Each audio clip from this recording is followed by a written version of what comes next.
2026 हम शुरू होने वाला है, तो ये बताइए कि 2026 कैसा रहेगा? क्योंकि 2025 तो हमने इतना बुरा देख लिया है कि शायद ही हमने कोई ऐसा साल देखा हो। तो 2026 को लेके लोगों के अंदर है ना बहुत ज्यादा उम्मीदें हैं कि अपॉर्चुनिटी का साल रहेगा या डिस्ट्रक्शन रहेगा। तो आज आप हमारी ऑडियंस को बताइए कि ये साल कैसे जाने वाला है। देखिए, सबसे पहले मैं ये कहना चाहता हूँ 2025 में जो हुआ 2026 उससे ज़्यादा विनाशक बनेगा। अच्छा।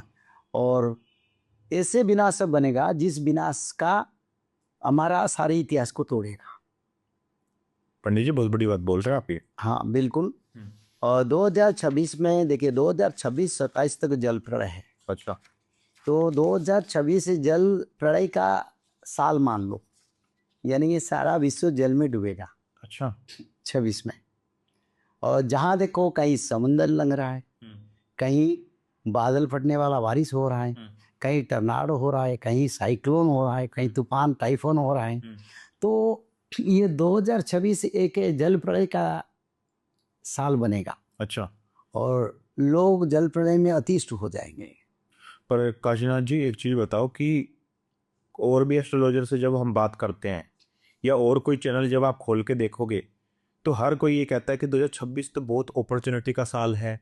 2025 में जितनी नेगेटिविटी हमने देखी है 2026 उसी नेगेटिविटी को दूर करके एक पॉजिटिव साल लेके आएगा। तो हम बात किसकी माने? ऑडियंस बड़ी कंफ्यूज रहती है फिर। एक बात कहता हूँ, हाँ। जिस ग्रह नक्षत्रों का कैलकुलेशन करके वो बताते हैं वो ग्रह नक्षत्र अब कंट्रोल में नहीं। अच्छा। कैलकुलेशन कैसे काम करेगा? जब हमारा धरती पर मनुष्य जीवन शैली, सामाजिक शैली, धरती का स्थिति के बारे में विचार होता है तो ग्रहों का स्थिति से होता है। अब ग्रह नक्षत्र सब विचलित है। अगर ग्रह नक्षत्र सब विचलित हैं, देवता लोग जन्म हो चुके हैं, स्वर्ग खाली पड़ा है, तो शासन कौन करेगा?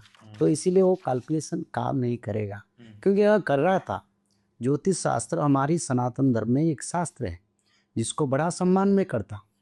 पर क्या करें, अभी तो ग्रह नक्षत्र अपने कंट्रोल में, यानी देवताओं को कंट्रोल में ग्रह नक्षत्र है। बिल्कुल। और देवता अगर कंट्रोल नहीं करेंगे, वो जन्म हो गए तो ग्रह नक्षत्र क्या फल देंगे? तो इसलिए वो कैलकुलेशन काम नहीं करेगा। ये भी शास्त्र में लिखा है, जो प्रेडिक्शन होगा उल्टा होगा। तो जो भी ये एस्ट्रोलॉजर्स प्रिडिक्शन कर रहे हो 2026 को लेके कि अच्छा रहेगा अच्छा रहेगा, तो आप ये कह रहे हो कि अच्छा नहीं रहेगा? सबसे पहले तो विश्व में हर देश में नौकरी कई हजार लाखों लोगों का जाएगा। ठीक है। नई अपॉर्चुनिटी नहीं मिलेगा। सरकार बजट काट छाट करेंगे और सब युद्ध के लिए पैसा खर्च करने के लिए तैयार होंगे। एग्रीकल्चरल प्रोडक्ट विनाश की स्थिति में लोगों को महंगाई इतिहास की तरफ चलेगा। वर्ल्ड का फाइनेंशियल मार्केट क्रैश कर जाएगा और सारे एक्सीडेंट, रोड एक्सीडेंट और धरती अंतरिक्ष सभी जगह एक्सीडेंट ही देखेंगे। और मनुष्य लोग अतिष्ठ हो जाएंगे रोग बीमारी में। और हार्ट अटैक जैसे बीमारी, कैंसर जैसे बीमारी, ब्लड वोमिटिंग जैसे बीमारी, जैसे गुप्त मारूनी जैसे बीमारी, साइक्लो जैसे हमारा कोरोना से बड़े बड़े और हानिकारक बीमारी आ जाएगा। तो क्या करें, कुछ अच्छा नहीं है। बुरा का बुरा से बुरा समय आएगा 26। और 26 में उत्तराखंड, बिहार, उड़ीसा, बंगाल, हिमाचल, पंजाब, दिल्ली, हरियाणा, असम, बड़ा विनाश होगा जल प्रलय में। अच्छा, दिल्ली भी? हाँ, बिल्कुल। दिल्ली के पेरिफेरिया में बड़ा प्रलय करेगा, जल प्रलय। और श्री वृंदावन में भी जल प्रलय होगा। अच्छा। तो पंडित जी जैसे हमने देखा था 2025। ऐसे भी हो सकता है उड़ीसा में समुंदर किनारे को लंघने के लिए समय आ सकता है। आ सकता है। किसके लिए? उड़ीसा में। अच्छा। तो ये तो आपने बहुत मतलब ये लगा रहे हो बहुत बड़ी भविष्यवाणी कर रहे हो पंडित जी, और आपने जो बोला वो सच भी हुआ है। ये नहीं हो सकता है, ये गोविंद का इच्छा, क्योंकि जगन्नाथ मंदिर है ना। जगन्नाथ महाप्रभु नहीं चाहेंगे तो कैसे होगा? पर हमारी विचारधारा में ऐसे समय आ सकता है। ठीक है। पंडित जी एक चीज बताओ कि जैसे अभी आपने ये चीज बताई, हमने देखा 2025 में इतना जबरदस्त साल रहा कि इतनी ज्यादा फ्लड्स हमें देखने को मिली देहरादून के एरिया में, हिमाचल प्रदेश के एरिया में। हिमाचल प्रदेश में शायद सब कुछ क्लाउड बर्स्ट की वजह से सब कुछ बह गया था, और हमने साउथ में भी देखा था। तो सेम वो ही सर्कमस्टांसेस क्या दोबारा नॉर्थ इंडिया में बनेंगे? नहीं, उससे डबल होगा। उससे डबल? हाँ, तो ये जो सिचुएशन देखे ना, उससे डबल भारी प्रलय, जल प्रलय। जैसे बारिश थमेगा नहीं, ऐसे परिस्थिति आएगा। अच्छा, क्योंकि आगे सूखा भी पड़ेगा ना, जल प्रलय पहले होगा, उसके बाद सूखा। ठीक है। हाँ, थोड़ा थोड़ा किसी देश में सूखा पड़ेगा, पर बारिश का तांडव पहले लोग देखेंगे। तो पंडित जी एक चीज बताओ, जैसे हमने 2025 में देखा केदारनाथ धाम बंद हुआ था क्योंकि इतने ज्यादा लैंडस्लाइड की वजह से रास्ता बंद हो गया था। वैष्णो देवी जो शायद ही कभी बंद होता, वो भी हमने बंद होता देखा। धारी देवी टेम्पल वो भी डूब गया था पानी की फ्लो की वजह से। तो क्या सेम वही सर्कमस्टांसेस हमें 2026 में देखने को मिलेंगे? नहीं, उससे बड़ा देखेंगे। देखिए, माता वैष्णो देवी धर्म संस्थापना के लिए, संघार के लिए निकल पड़े। अच्छा। तो इसीलिए माँ संकेत देते हैं, तब इसी समय भगवान विष्णु का पूजा करो, और समय ठीक नहीं है।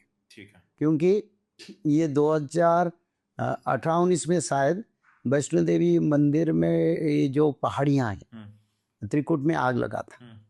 और जिस दिन त्रिकुट में आग लगा था, उसी दिन माँ ने संहार के लिए निकले थे। बिल्कुल। तो अब संहार करेंगे, अब उद्धार नहीं करेंगे माँ। तो इसीलिए उस क्षेत्र में जल प्रलय होता है, भक्तों का मृत्यु होता है। ये तो शास्त्र में मैंने लिखा हूँ ना, भविष्य पुराण में। जब धर्म क्षेत्र पर भक्तों का मृत्यु, तब जानोगे संकेत देवता स्थान छोड़ के धर्म संस्थापना की ओर निकल गए। तो इसलिए माँ अब क्षमा नहीं करेंगे। बहुत पाप करके जाके पाप छड़ाया, जीव हत्या करें, पाप करें, लोगों को परेशान करें, माँ के सामने मथा टेक के उद्धार हो गए। अब उद्धार नहीं होंगे, अब धर्म पालन करेंगे तो रहे। अच्छा, तो पंडित जी ये तो बहुत, मतलब ये कह रहे हो कि आप बहुत डरावनी चीजें हैं जो हम सोच और के भी। केदारनाथ में भी बड़ा जल प्रलय होगा, दोबारा से? बिल्कुल होगा, बहुत बड़ा प्रलय। तो क्या इसी साल 2026 में? ये तो शंकर भगवान के अधीन है, और उसका टाइम हम बोलेंगे तो हम ज्ञानी बन जाएंगे। बस बिल्कुल होगा, आप देखेंगे।